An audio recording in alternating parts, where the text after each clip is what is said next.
Mali's military is currently in control of Kidal town, which for years has been a separatist rebel stronghold. Government troops, with the support from Russia's Wagner private military group, have been battling Tuareg fighters for several days to seize the town. This is after the United Nations peacekeepers withdrew from Kidal 2 weeks ago. As CGTN's Cham Gono tells us, the takeover has been widely celebrated, with many describing it as a victory for the country. The army's capture of Kidal followed several days of fighting with rebel groups. Shortly after the announcement of the town's liberation, Jubilant Malian citizens gathered in Bamako, in front of the headquarters of the UN peacekeeping mission known as MINUSMA. My joy is indescribable. France and its allies were unable to eliminate terrorists for 12 years. Our army, however, accomplished that in under 2 years. We insisted on France and MINUSMA's departure, and now Kidal is liberated. The Kidal military camp is the most strategic of all the military bases in Mali and is crucial to the country's security. By controlling Kidal, the Malian army can effectively secure the border with Algeria and prevent terrorist groups from infiltrating Mali through it. Since the crisis in Kidal, what actions have been taken by MINUSMA and the French forces Serval and Berkane to retake the city? Unfortunately, none. The foreign forces have all failed in northern Mali, but the bravery of our soldiers has made possible what once was thought impossible.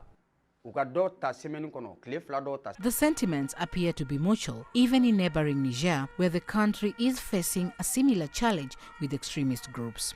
The CNSP, the government and the people of Niger wish to pay homage to the Malian armed forces, the commendable communities of Kidal, and the entire Malian population, who through their sacrifice, determination and resilience enabled this liberation.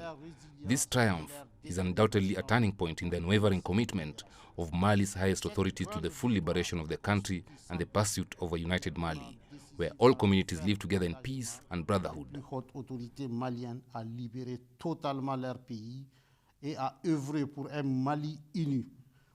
In a recent strategic shift, Mali has turned away from its traditional military partner France and instead is building its security cooperation with Russia. We believe that everyone has a role to play in the peace and stabilization process throughout the world. The international community has failed badly. Although it's true that various parties share responsibility for the Mali crisis, to a large extent, this is due to a lack of understanding of what action should be taken, as well as a disregard for the contribution of the Malian authorities. The recapture of Kidal was a particularly stark illustration of the impact of these shortcomings. This is the first time the Malian army has held the Tuareg rebel stronghold in nearly a decade. The rebels have long been in pursuit of an autonomous state which they call Azawad. Despite their recent defeat, they have pledged to persist with their campaign. Cham Gono, CGTN.